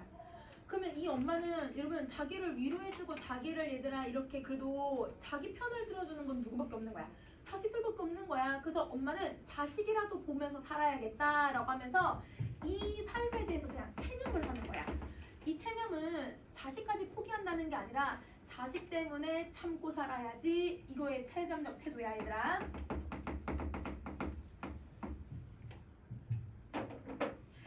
자, 그러면 여러분 이렇게 정리하면 여러분 우리 이제 54쪽의 표현법이랑 정리할 수 있을 것 같아. 그래서 54쪽으로 가자.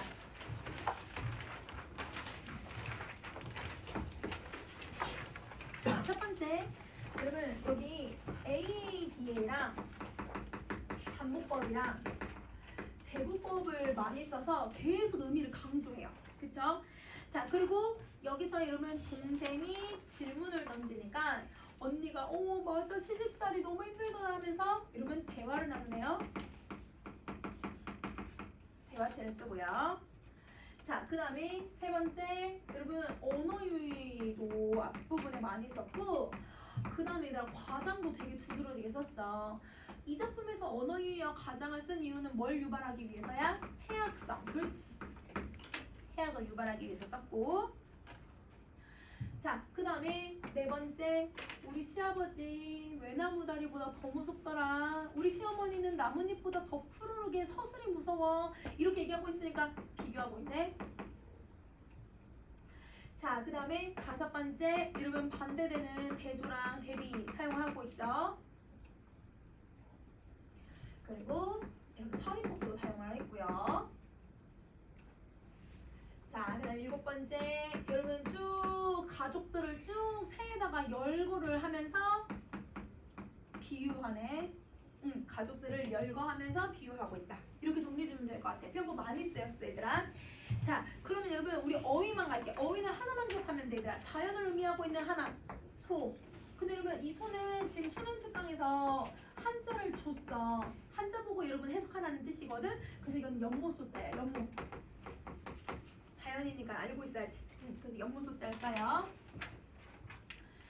자, 여러분 여기까지 정리했으면 그럼 이제 꼭 기억할 내용으로 갑시다. 자, 여러분 여기 꼭 기억할 거는 여러분 지금 뭘 하고 있냐면 동생이 언니한테 여러분들 형님이죠, 형님. 이 형님한테 질문을 던졌고요. 너무 궁금해서 호기심이 생겨서. 그리고 형님은 그거에 대한 답변을 해줘요. 그러면 여러분 여기서 시상 전개 방식이 두 개가 나와. 대화체랑 문답 구조. 그치? 질문하고 대답을 해주고 있으니까. 그래서 여러분 대화체 쓰고 여러분 두 칸 띄워. 두 칸 세 칸 띄우고 그 다음에 문답 구조 있어.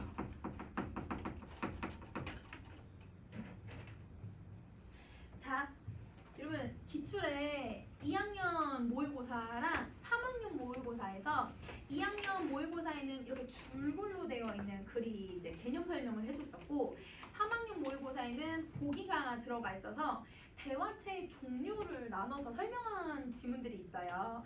그래서 대화체의 종류도 여기 대화체 쓰였으니까 선생님 기초해놨던 개념이니까 설명을 할게요. 개념을 여러분 두 가지의 개념을 암기하기보다 대화체를 이렇게 두 가지의 종류로 시험 문제를 출제할 수 있구나 이렇게 생각해주면 되거든. 자, 어떤 거냐면 이러면 닫힌 대화체랑 열린 대화체가 있다는 거야.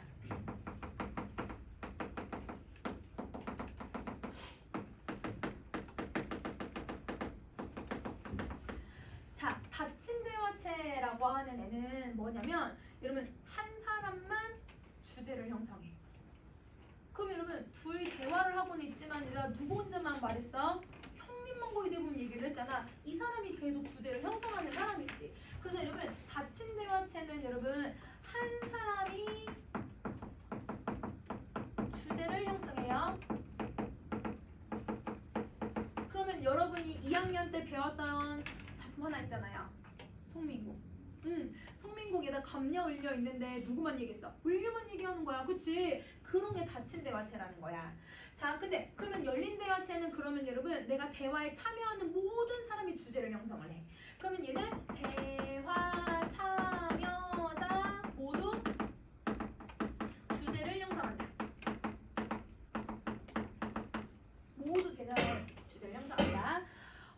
여러분 그 기출에서는 어떤 지문이랑 같이 나왔었냐면 목동문답가라고 하는 지문이 나왔었는데 그 두 사람이 말하는 내용 이 길이도 거의 비등비등하고 둘 다 주제 대립하면서 주제를 만드는 거야. 이러면 요거는 고전 소설에서 몽유롭게 소설이 바로 이런 방식으로 얘들아 주제를 형성을 해. 여러분 몽자료 소설하고 몽유롭게 소설 고전 소설은 아마 다시 할 거야. 근데 여러분 몽자료는 얘들아 구몽, 옥루몽 이런 작품들이거든. 다 뭘로 끝났어? 작품이 몽으로 끝나네. 얘는 주제 무조건 인생 무상이야.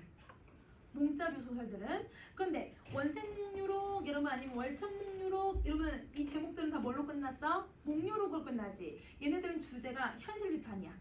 왜 현실 비판이냐면 개유정난, 병자호란 여러분 아니면 고려 때의 문제점들 그런 것을 꿈속의 주인공이 꿈에 들어간 다음에 거기 실제 주인공들을 만나는 거야. 그러면 여러분 원생몽유록은 여러분 누굴 만나냐면 여러분 단종을 만나요. 그 단종이라고 대놓고 얘기하지 않지만 어린데 15, 16살밖에 안 보이는데 너무 얘들 잘생긴 얘들 왕 같은 사람이 한 명 있대. 그러면 얘들 단종밖에 없어. 그리고 그 옆에 인물이 너무 뛰어나고 기계가 뛰어난 사람들이 쫙 장군 같은 사람과 문신들이 있대. 그 사람들이 성삼문, 이응부 이런 사람들이야. 그 사람들이 서로 얘들아 다 대화를 나누는 거야. 그 똑같은 비중으로. 그래서 주인공은 듣기만 해. 주인공은 얘들아 아무 말도 안 하고 그 사람들이 대화해서 이러면 세조를 까는 걸 얘기하고 있어. 그런 게 열린 대화체야. 똑같이 주제를 형성하는 거. 그러면 이 글은 닫힌 대화체를 쓰잖아요. 그럼 닫힌 대화체는 화자가 2명이어도 그 두 사람의 역할이 다른 거야. 얘는 주변적 화자가 되어서 호응해주고 시상을 만들어주는 역할만 하는 거고, 근데 여러분 이 형님은 중심적 화자가 되는 거잖아요. 그래서 중심적 화자가 되어서 이 사람이 주된 주제를 만들어내는다. 이렇게 생각해주면 돼. 알겠지? 그러면 여러분 대화체가 좀 여러 가지 방식이 있다라고 생각해주면 될 것 같아. 자, 그러면 여러분 오늘은 선생님 여기까지 다 설명했고, 그러면 여러분 숙제가 아까 39쪽에 있는 문제랑 그 다음에 54쪽부터 57쪽까지 여러분 시집살이 노래 풀어오시면 되고요. 자, 그럼 또 중요한 거 여러분 내가 아무리 생각해봐도 수능특강 독서를 너네한테 맡겨서 풀라고 해도 안 풀 것 같아. 왜냐면 작년에 진짜 얘들아 9월, 10월에 사는 놈들이 너무 많아. 이거는 공부할 생각이 없다는 거지? 그래서 여러분 수트 독서 다음 주에 다 구매해서 오세요. 사업도 와 얘들아. 알겠지? 그러면 독서도 8주 한동안 끝낼 거야 선생님이. 무조건 얘들아, 그러니까 내신 들어가는 친구들은 5월 전까지도 다 5월까지 끝낼 거고 정시하는 친구들은 무조건 3, 4월에 끝내도록 해볼 거야. 알겠지?